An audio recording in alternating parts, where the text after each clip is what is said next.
हम अक्सर बात करते हैं कि बच्चों को पनिशमेंट नहीं देनी चाहिए। पनिशमेंट नहीं देने का मतलब है कि उन्हें डांटना नहीं है, उन्हें मारना नहीं। बहुत सारी चीजें ऐसी होती है जो ये बताती हैं।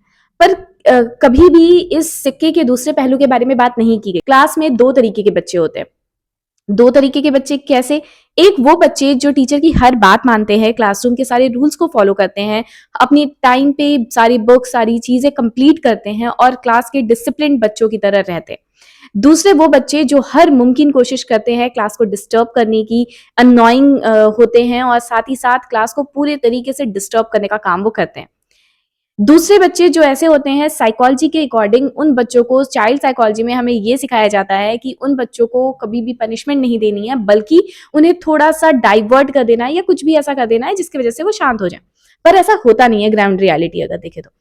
अगर उन्हें बहुत टाइम तक इग्नोर किया जाएगा या उन्हें कोई पनिशमेंट नहीं दी जाएगी या उन्हें कभी भी उन्हें ये उसके कॉन्सिक्वेंसेस नहीं समझाए जाएंगे, उसके रिजल्ट्स को नहीं समझाया जाएगा, तो रिजल्ट में एक दूसरी ऐसी चीजें हो रही हैं जिसके ऊपर किसी का ध्यान नहीं जाता है। वो क्या है? वो ये है कि बहुत सारे ऐसे अच्छे बच्चे जो ये सोचते हैं कि हमें हर एक काम टाइम टू टाइम करना है, हमें हर एक चीज प्रॉपरली करनी है, हर एक बात माननी है टीचर्स की। वो बच्चे जब ये देखते हैं कि जिन बच्चों ने कुछ भी नहीं किया, उन्हें कुछ नहीं हो रहा है, वो बच्चे भी बहुत आराम से अपनी क्लासेस को रन कर रहे हैं, देख रहे हैं सारी चीजें और बदमाशियां भी कर रहे हैं, कुछ ना कुछ एक्टिविटीज भी डिस्टर्बिंग करते रहते हैं। तो ऐसे बच्चे जो अच्छे हैं, जो बच्चे सारे डिसिप्लिन में रहते हैं, उनके माइंडसेट में भी ये चेंजेस आने लगते हैं कि वो ये सोच, एक टाइम आता है जब वो ये सोचने लगते हैं कि मैं ही क्यों अच्छा बनूं, क्योंकि वो भी बच्चे हैं।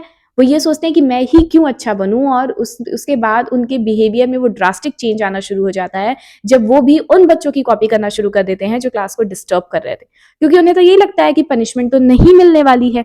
जब पनिशमेंट नहीं मिलने वाली है, कोई कॉन्सिक्वेंस नहीं पता चलने वाले हैं, तो हम क्यों अच्छे बने। ये तो रही क्लासरूम की बात जो टीचर्स ने किया। अब यही सेम चीज अप्लाई होती है टीचर्स के ऊपर भी जो मैनेजमेंट करता है।